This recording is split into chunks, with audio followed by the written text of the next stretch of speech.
Show me the money. This is a good one. I am here to take it. Cook, baby, cook. 4 ingredients. Make them the star. This is not basic at all, baby. You think they got it so down? They don't. Well, that's terrifying. Tiny violins. Hold your breath, light a candle, say a prayer. Woo! Ah, let's go. Don't stop, baby. I've never seen that ever. Oh my gosh. You're real dark. Don't touch. Get the hell away from my food. Are you all prepared for the pandemonium?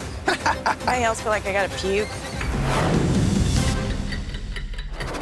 Hi, chefs. What's up? Dad. You know, living the dream, right? Oh, yeah. Whose dream? Yours or ours? Because ours is a nightmare right now.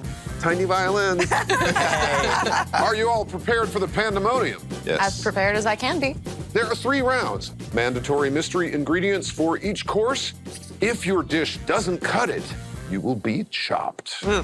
Not today. All right, time to get into your appetizer ingredients. Open it up. Oh, my yeah. Lanta. Okay. You've got an ube cheesecake. There's also abalone, upland cress, and veggie crisps. 20 minutes to make a delicious, beautiful first course. Clock starts now. All right, chef. Let's go. Round 1. So I'm gonna fry these babies up. Yeah. Like a fried oyster. Have a little fresh salad on the side. I'm gonna crust it up with some of these crispies over here. I use the veggie sticks to bread my abalone. Bread it up good, head it to the fryer. But as quick as possible. I'm making a sear, abalone, and mushrooms in a miso sake reduction with a ube cheesecake cream.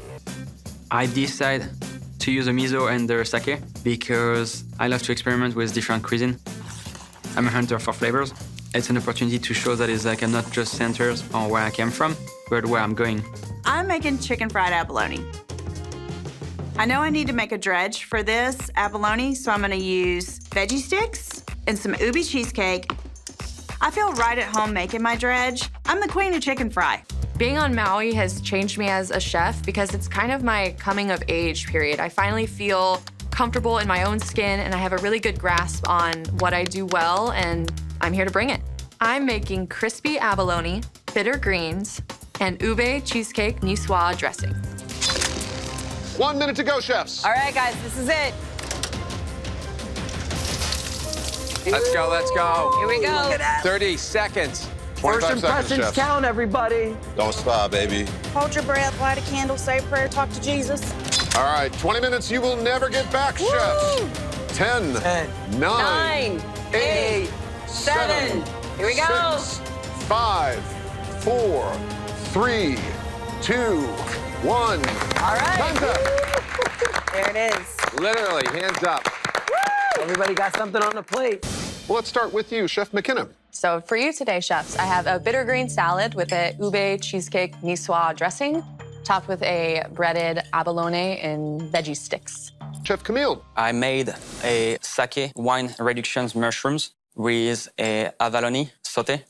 And then on the side, you have the greens. Next, Chef Bronda, what have you made? So I did a little take on chicken fried abalone with a little Korean salad. Finally, Chef Jay. So this is the crispy abalone on top of a Caesar mock salad. Alrighty. Unfortunately, someone's mistakes will cost them.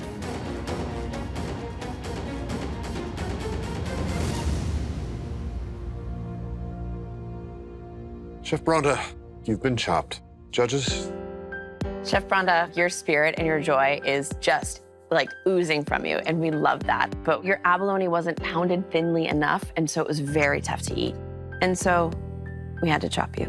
Chef Camille, Chef McKenna, Chef Jay, entree baskets. Let's see what you got. Oh, beautiful. Nice. And the mandatory ingredients for the entree round: iron eggs, top sirloin cap, lacy cauliflower, and spicy peach jam. I can work with this. I'm making sweet and spicy glazed top sirloin cap with roasted potatoes with a Korean-inspired graviche. The sirloin, I'm going to butterfly it into smaller pieces. For my entree, I'm making seared top sirloin with iron eggs, mashed potatoes, and sauté lazy cauliflowers. This basket really plays to Camille's strengths. You know, he's very traditional country French cooking, so to get steak and cauliflower and a jam that would go with, like, you know, cheese that you would find in France. Living in Don't Mess It Up town. This meat isn't ideal for short-term cooking because it's not as tender, but I gotta do what I gotta do. I'm making Seared top sirloin cap on top of rice noodles with spicy peach lime sauce. I decided to use a meat that doesn't have any fat cap on. There was just too much fat to cook the meat all the way through. All right, don't let the perfect be the enemy of the plated, chefs. 10 seconds. 10. Let's go, Jay. 9. Finish it up. Here we go. 7, 6, Make them nice. 5, 4, There you go. 3, 2, 1. Nice work, guys. Nice work. Chef McKenna, let's start with you. I've prepared a sweet and spicy glazed top sirloin over roasted potatoes and lacy cauliflower on top of a Korean-inspired rhubarb. Thank you, Chef McKenna. Next up, Chef Jay. Judges, I have a seared top sirloin cap on top of rice noodles with spicy peach and lime sauce. All right, Chef Jay, thank you. Finally, Chef Camille. I made a sear pan sirloin, iron egg mashed potatoes, and sauteed cauliflowers. The judges faced a tough call, but they have decided. So, whose dish is on the chopping block?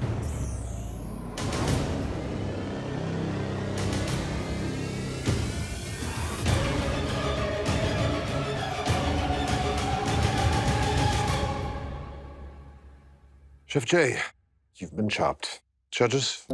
Chef Jay, the dish was great in certain elements, but the steak was tough. The iron egg was an afterthought, so we had to chop you. Chef McKenna, Chef Camille, the dessert baskets await you. Go get them. And you have worm salt, Asian pears, lambic beer, and rainbow black and white cookies. I really love to be a private chef, that's for sure. I love the freedoms and being able to be creative and work on something different every day. For my dessert, I'm making a vanilla patabon brulee with a poached pear. Patabon is like a sweet béarnaise sauce. For the patabon, I grab a vanilla bean, putting it in a pan with waters and sugar, and then I drop it off into my yolks and whipped it inside the mixer. I came in with a plan to make a pavlova. I make pavlovas all the time, but typically it takes 24 hours for them to dry out. Never before have we seen two stand mixers. I hope you have a good reason for this because I hope it turns out. So what is it? What is it? Gonna try for a 30-minute pavlova there, Jeffrey. Oh my gosh. What do we got? Pavlova. Pavlova. That's incredible. That's a hard dish. For my dessert, I'm making an Asian pear framboise pavlova. A pavlova is basically a fantastic mound of meringue that you cook low and slow so the outside's cracked and the inside's still soft. I mean, how you do that? Really smart. But, hello? I know. You have to dry it out. It's a slow, long bake. I know. It's I hear 2 you. hours. I know. McKenna's flattening out her meringue, There's which is two going to be a individual ones. faster bake. That's actually could work. That actually could It work. could work. All right, chefs, final More seconds of basket the final ingredients, round please. here. I beg of 10, you. All four, guys. 9, All four.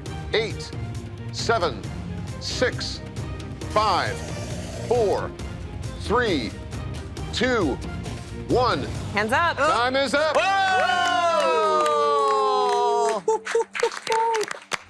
I'm feeling amazing. Just an amazing experience. I'm tired. I put it all out there. I did my very best with a pretty tricky dish to create in 30 minutes, so I'm proud of myself.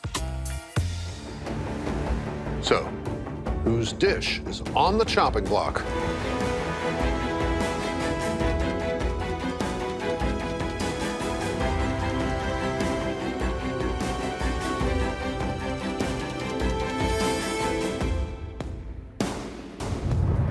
Chef Camille, you've been chopped. Judges? Kimmy, your passion, you have a great heart. And it came out in the food. I mean, the first course is the beautiful mushroom gravy you made. The second course, again, another rustic home run. But the steak, you left some fat on it.